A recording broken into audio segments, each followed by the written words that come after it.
Bonjour, nous allons commencer notre deuxième partie, la communication non violente.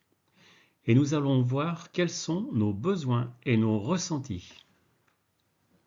Et nous allons voir combien besoins et ressentis sont importants pour bien communiquer et pour construire la paix. Mais tout d'abord, une petite révision de la première partie. Dans la première partie, nous avons vu qu'il fallait vivre avec nos différences. De quoi vous souvenez-vous? Voici quelques diapositives que nous avions vues.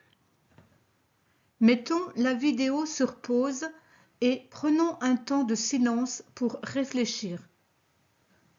Puis, nous nous mettons par groupe de 2 et nous disons ce dont nous nous souvenons de cette première partie. Et puis ensuite, nous pourrons le redire à toute la classe. Nous avions vu qu'il y a tout ce qui nous rend heureux. Regarde à nouveau ces dessins et mets la vidéo sur pause. Et puis, il y a tout ce qui nous rend tristes et malheureux. Regardez encore ces dessins.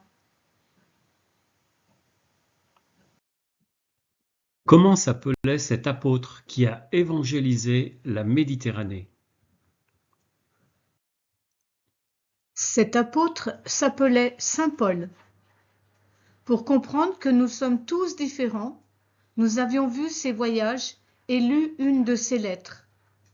Dans le 12e chapitre de la première lettre aux Corinthiens, Saint Paul nous compare aux membres de notre corps. Nous sommes tous différents et chacun est important. Et nous avions vu que ce qui nous rend la vie plus belle et plus heureuse, c'est que nous pouvons nous réjouir de nos différences. Si nous étions tous pareils, la vie serait bien triste. Et puis nous avions vu que la communication, la paix, ça s'apprend comme le foot ou les maths. Alors, dans cette deuxième partie, nous allons essayer de comprendre la communication, comment ça marche. C'est un peu plus difficile à comprendre. Alors, n'hésite pas à mettre souvent la vidéo sur pause pour avoir bien le temps de réfléchir. Et maintenant, prends un temps de silence pour répondre à ces questions. C'est quoi le bonheur? Qu'est-ce qui me rend heureux? Et qu'est-ce qui nous rend heureux? Mais aussi, à l'inverse, qu'est-ce qui me rend triste? Et qu'est-ce qui me met en colère? Et puis, mettez-vous 2 par 2 pour répondre. Et ensuite, vous pouvez le dire à toute la classe. Mets la vidéo sur pause. Le maître ou la maîtresse va mettre vos réponses dans cette pyramide. Et vous allez deviner quels sont les étages de cette pyramide. Mets la vidéo sur pause. Au premier étage, ce sont nos besoins matériels. Au deuxième étage, ce sont nos besoins relationnels. Et au troisième étage, ce sont nos besoins existentiels. Ce sont des mots un peu compliqués, mais nous allons les expliquer. Et ce qui nous rend tristes ou en colère, c'est quand ces besoins ne sont pas satisfaits.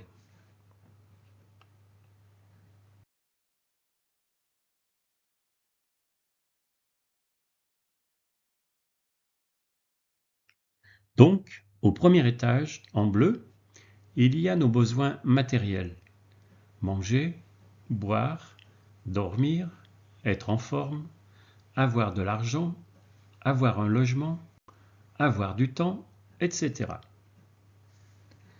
Au deuxième étage, en rose, il y a nos besoins relationnels, c'est-à-dire être en relation, aimer et être aimé, avoir des amis, partager avec eux, être avec nos parents, nos frères et sœurs, faire des cadeaux, recevoir des cadeaux. Et au troisième étage, en jaune, il y a nos besoins existentiels. C'est un mot un peu compliqué à comprendre.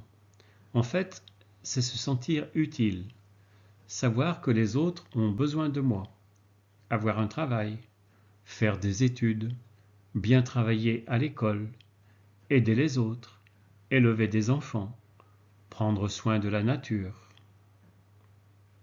Et tu vois, tous les hommes, toutes les femmes, tous les enfants ont ces besoins-là. Par exemple, au premier étage, si je n'ai pas de quoi manger, si je n'ai pas de maison pour m'abriter, Par exemple, au deuxième étage, si je suis tout seul, si on se moque de moi, si on est violent avec moi. et puis par exemple, au troisième étage, si je n'ai pas de travail, si je ne peux pas aider les autres, si je ne peux pas faire des études.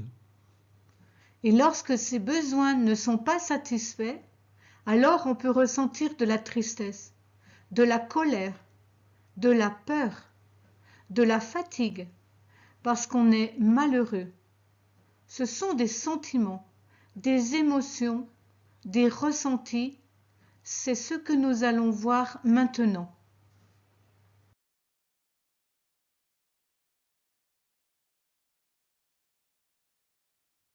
Voyons maintenant les ressentis.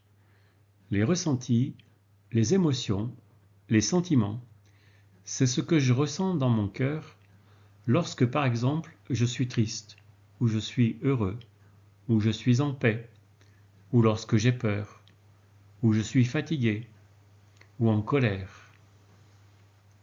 Et parfois, il arrive aussi qu'on ne ressente rien. C'est le mot qui est en bas en noir. Voilà des choses qu'on peut ressentir tous les jours dans son cœur.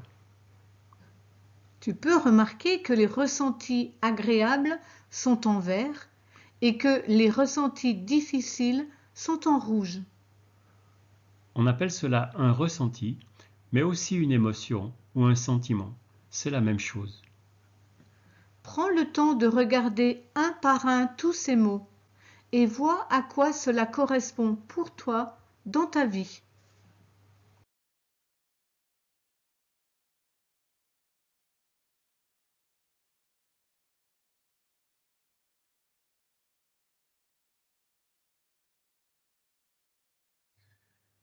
Alors nous avons vu nos besoins matériels, relationnels, existentiels. Et puis nous avons vu aussi nos ressentis, nos émotions, nos sentiments. Et donc, ce qu'il est important de comprendre, c'est que lorsque mes besoins sont satisfaits, mon ressenti est agréable et je suis heureux. Mais lorsque mes besoins ne sont pas satisfaits, mon ressenti est désagréable, difficile. Alors je suis malheureux.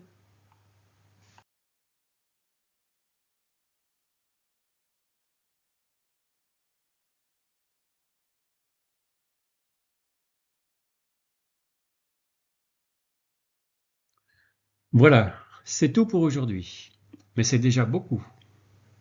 La chose la plus importante qu'il faut retenir aujourd'hui, c'est que lorsque mes besoins sont satisfaits, je suis heureux et mon ressenti est agréable. Cela apporte la paix et le bonheur. Mais lorsque mes besoins ne sont pas satisfaits, mon ressenti est difficile, désagréable. Pourquoi c'est important de comprendre cela? Parce que lorsque nos besoins ne sont pas satisfaits, cela amène des difficultés, des conflits, des bagarres et même parfois la guerre. Et pour nous aider à comprendre, nous ferons appel au chacal et à la girafe. Alors, pour la prochaine fois, tu peux essayer de repérer un peu chaque jour pour toi Quels sont tes besoins? Quels sont tes ressentis?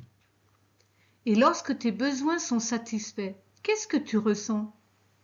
Et lorsque tes besoins ne sont pas satisfaits, qu'est-ce que tu ressens? Alors la prochaine fois, nous verrons comment apporter plus de paix et de bonheur dans nos vies. À À bientôt! bientôt! En attendant, dans cette vidéo, tu vas découvrir comment le loup et la girafe peuvent nous aider à comprendre. Clique sur l'image pour accéder à la vidéo ou trouve le lien dans la description. À bientôt!